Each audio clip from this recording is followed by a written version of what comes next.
up, everyone? Devin from Debo's Fishing here on the Monster Bass channel, out on a fun little lake here in Minnesota to throw a little bit of floating jerkbait action. You know, back in the day, the Rapala floating minnow was all the craze over some shallow grass like this on the edges of the lily pads, and that's exactly what we're going to be doing today. You know, the summer months, the fish have moved off the shore, they're done spawning, looking for some of that deeper water. However, they're not all going to be super deep, so that's what we're going to try to target today with this monster bass. This is a smaller 99 size, it's a ½ ounce, but floating, and that's going to be the key because we're going to be running this right over the tops of grass, right on the edges of some of this grass, and letting it float up. So as opposed to a sinking or suspending jerkbait, as I'm popping this and it gets caught in a little bit of that grass, I can kind of pop it free and let it float up. And oftentimes that's when you're going to get a bite.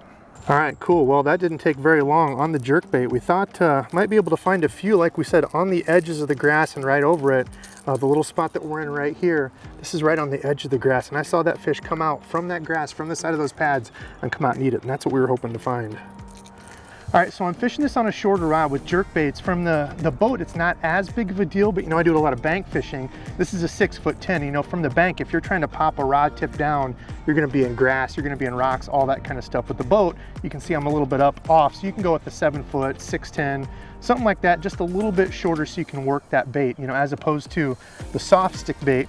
I'm really imparting a lot of action with this rod, so I want it to kind of jerk and jet and then just stop there and slowly float up.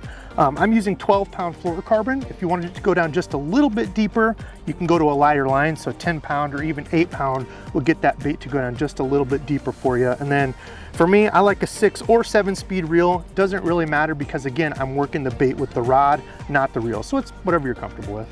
So as you can see here in front of me, I've got, again, some lily pads and grass. Like we talked about earlier, that's really gonna be the focus. And since this is a rising jerkbait, I wanna keep it just subsurface. So this is only diving down about 1.5 feet with this 12-pound line.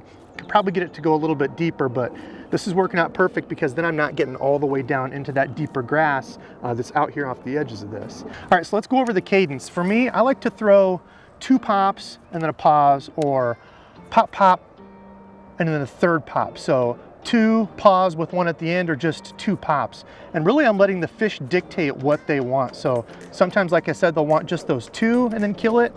Sometimes you add that kind of 3rd one in there and it's like the fish sees it for a second and tries to run away on that 3rd pop. So just vary it up, pop, pop, pause, and then 1 more, and then let it sit for a little bit, or just pop, pop, let it sit, pop, pop, let it sit. Whatever the fish are eating, just keep mimicking when you're getting bites.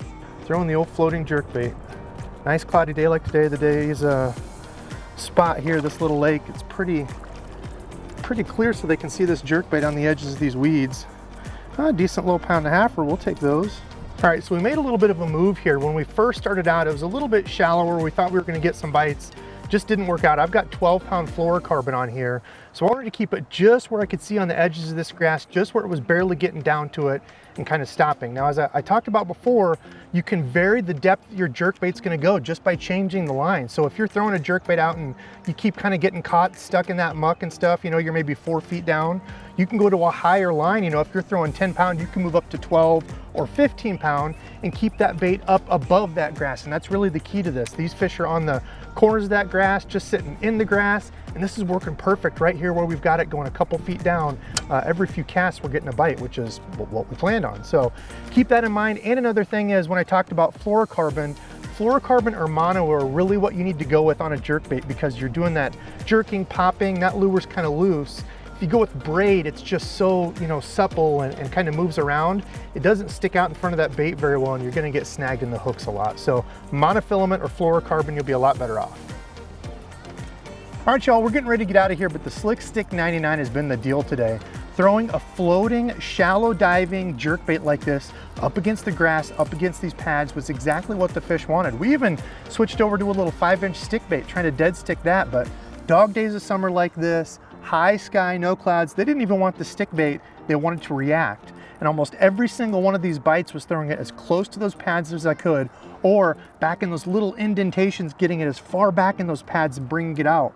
Those fish were sitting just on the edge and would hit it. And like I said before, don't pull your bait out when they swipe at it. I had multiple fish come up and swipe and flash on this bait, pop it again a couple times, and they come up and ate it. So if you've never thrown a shallow diving floating jerkbait, give it a try. You know, a lot of people think of deeper diving, suspending jerkbaits, but even with the dog days, hot days of summer like this, you can still throw a shallow jerkbait up against all those pads just like you would a stick bait. So again, this is Devin from Debo's Fishing coming to you on the Monster Bass channel. I'm getting out of here, so thanks for watching. Until next time.